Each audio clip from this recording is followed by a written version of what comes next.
My next guest is a student. He's a law student at Newcastle University.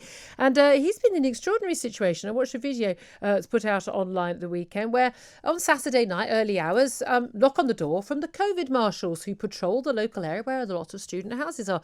And that knock on the door was to say, we think you're having a party. They weren't having a party, just the people living in the house were living in the house, playing some music, not dancing, just simply doing what they're allowed to do in their own home, required under the lockdown. However, COVID marshals called the police and the police required to have access to their home. They insisted on gaining entry to their home to come in and count the number of people in their home.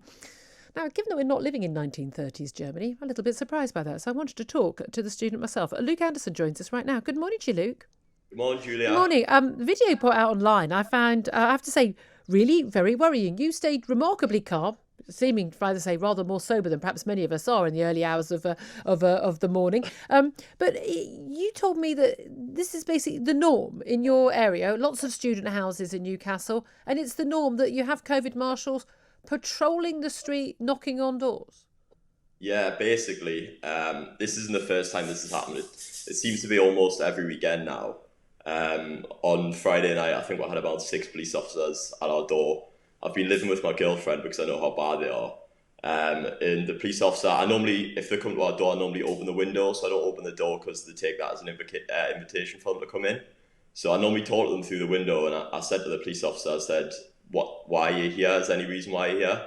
And he said, you can either open the door or we're going to get more people down here and we'll make a bigger issue of it.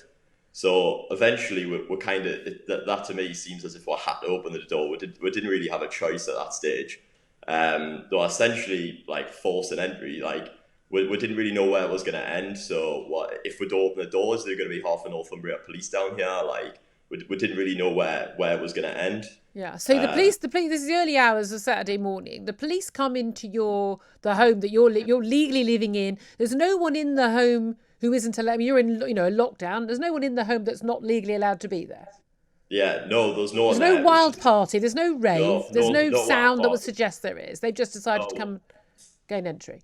Yeah, we'll just start having a few drinks. I mean, on a weekend, it's the only the time when I can have some drinks now. This isn't the first time either. We've had them round at ours before. And last time, one of the police officers actually pushed my girlfriend, and we've made a complaint with the police, but so far there's been pretty much nothing that's happened. Okay. So this time I decided to send it into the Police and Crimes Commissioner, Kim McGuinness. So I'm just waiting for a response back off her. But from the last time when it happened, we've had pretty much no justice. But I think they know who the officers are, but nothing's really happened. They darn well should know who the officers are. There should be a full record. But in this instance on Saturday night, are you playing loud, wild music? And there's, they're thinking, well, look, we think there is a rave going on, but you're just saying you're sitting there just having a drink with friends at home where you're allowed to be. Police insist on entry. Now, could they gain entry to see? Were they satisfied that they could see every room and they could see how many people were there? And did they apologise? What happened next? No, well, essentially when they came, I think it was the coronavirus marshals who called them because they walk up and down flashing lights in everybody's windows. But eventually we essentially had to let one of the officers in. They said they had right of entry under Section 17. I'm a law student, but I don't know every part of the law. So now upon looking on it, I know they didn't have rights under Section 17 to come in. So it was a complete bluff what they did. One of the officers came in, he checked every room. 2 of the rooms were locked because 2 of our housemates aren't here, so they couldn't get into them. An officer came down asking what to open them. We told them we couldn't open because we don't have the keys. So he then kept asking what to open it for some reason, but we're told we couldn't open it. So I just said, you're more than welcome to kick the door in, mate, but there's nothing more we can do for you now. They didn't apologise. They were incredibly rude.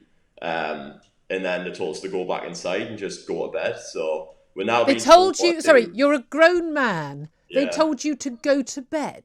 Yeah, I'm 22. I'm now being told to go to bed by the police. So now there's a curfew within your own home, which you've got to abide by apparently.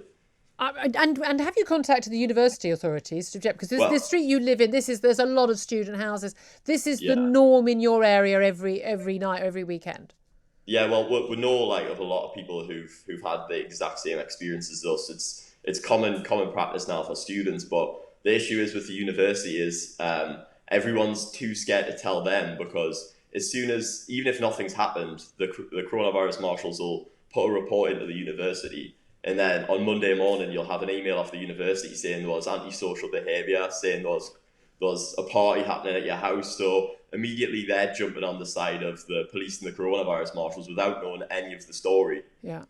I'm utterly flabbergasted by this, but I shouldn't be flabbergasted. I shouldn't be shocked by anything anymore. We live in a country where it would appear that it's completely the norm for a lot of people that they will have police knocking on their door to come and count who's in the house, search the house with no reasonable belief that a serious crime or any crime is taking place.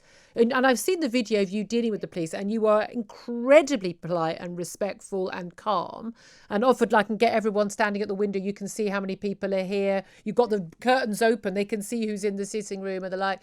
And then being told to go to bed by a police officer. I'm absolutely astounded. What do you think? What do you think should happen as a result of this? What do you think? I mean, local MPs. What do you think? Parliament. What do you think police chiefs should do as a result of hearing this story?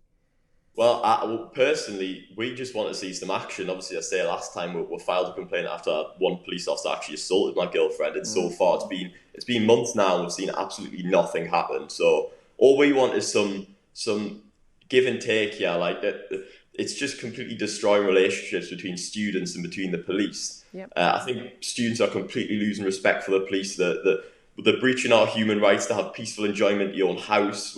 Everybody's scared inside their own home. I was talking to my mother the other day, and I was saying that I don't feel comfortable in my own home. Yeah. Like I feel like any second they could come in and kick the door in and tell us to leave, or tell us to go to bed. Yeah, I mean, it's extraordinary. Well, I mean, go to bed now. I mean, if we're all allowed to tell students what to do. Luke Anderson, thank you very much for talking to us about that. I think you're very brave to speak out about it, and very right to speak out about it. And we'll keep on top of that and keep in touch with you and find out what happens. Be honest.